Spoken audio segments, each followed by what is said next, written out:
Hi guys! For today's video ay may nakita akong mga tira-tirang ulam sa rep namin. So, sayang naman kung itatapon siya. Kaya ang gagawin ko ay cook ko siya as a sisig with what call? Ano yung tawag dito? Ito.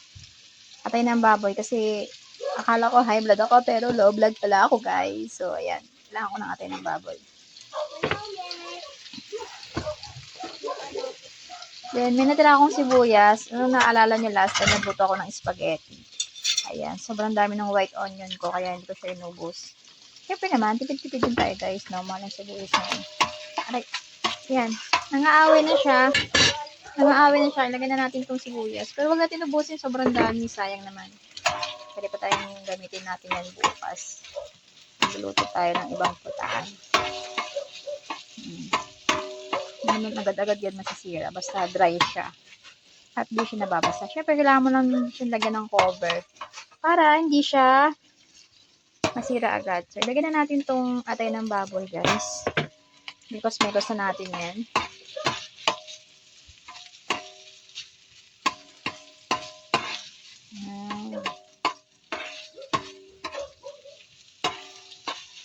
May natira din pala ako ditong ito mayo. Last time na gumawa ako ng macaroni salad. Dito ko lang siya nilagay sa sa dish bread. Pero plain lang yan. Plain na mayo lang yan, guys. Siyempre, sayang. Gabitin natin. Kuha na tayo ng paminta. Ano yung paminta natin dito?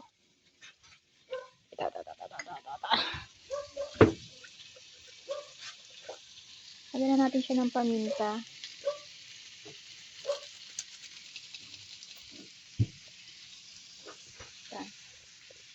Siyempre, kailangan niya makita yung maganda ko mukha. Charot! Yan, balik na tayo sa pagluluto. Yun yung pansinin yung pagmumukha kong pangit. I know naman. Ayan. Sarap guys, no? Yan ang ulam ko for today's video. Lagyan natin siya ng paminta. Huwag na natin siya lagyan ng bechin, no? Ito na lang gamitin natin sa kanya. May nakita kong Mamacita's Oyster Sauce Dini. So, ito ang gagamitin natin, guys. Para mas sumarap. Siyempre, lutuin muna natin yung sibuyas. I-caramelize muna natin siya para masarap naman siyang kainin. Pero masarap naman tong white onion kasi hindi naman tumatapang. Kasi dun sa red onion na sobrang tapang talaga ng lasa niya at amoy niya. Ito, mild lang.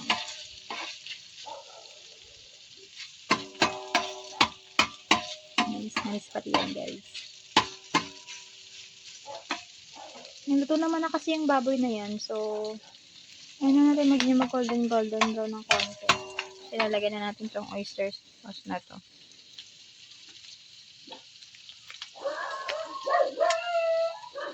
Ayan. Uy, nangaaway na siya guys.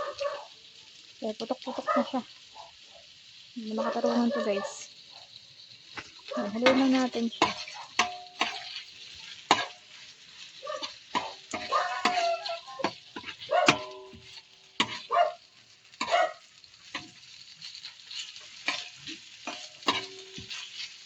Mix lang natin siya yan.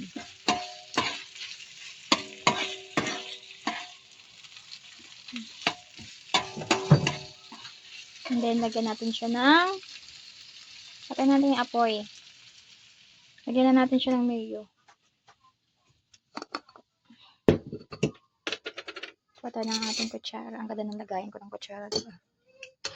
Siyempre, puti lang lagyan natin mayo. Baka naman hindi na natin magustuhan yung lasa pag sobrang daming mayo. Ayaw ko kasi ng sobrang daming mayo. Yung gusto ko lang yung tama lang siya. Ayan, yung ganyan lang. Medyo nakulayan na ng konti. Sobrang daming OA na yung lasa niya. Ayan. So, sasalin ko muna siya guys sa lagayan. Wait. Ayan na siya guys. Masarap yan. So, let's eat. Ito na siya guys. So, sasalin ako ng kanin. Iinit ako ng baba.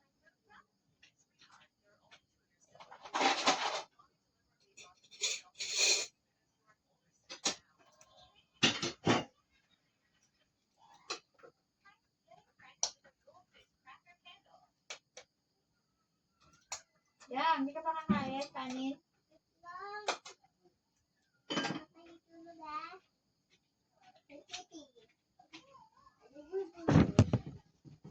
Okay guys, kanin. This is it, the finished product. I have cereal.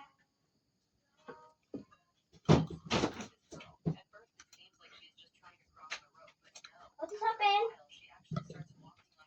Oh, no.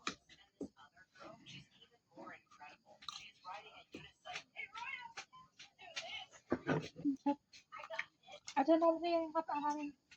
Kain ka ba yan? Nandito kayo pa. One oil food yun eh. Ate, saan ako masayang yung kanin? Maake. Ulam ng anak ko. Isda. Siyempre, chicken, bawal sa akin. Malaysa. Chicken na lang din natin. Hello. Do this. I got this. Hey, Roya. Do this. I got this.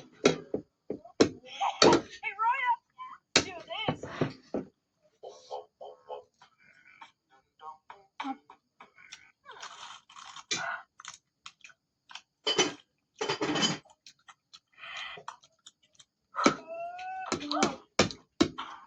Yang.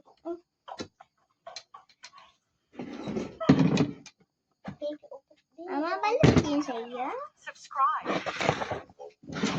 All right. Got it, Dad. I'll have them stacked up in no time. Dito ako. Whoa, these are super heavy. How am I supposed to lift so many? I'm just a kid. What happened, buddy? Giving up already? No way, Dad. I just need my secret weapon. My JCB. Wait right here. Huh? Where'd he go? Looks like I'll have to do all the work myself. Dad,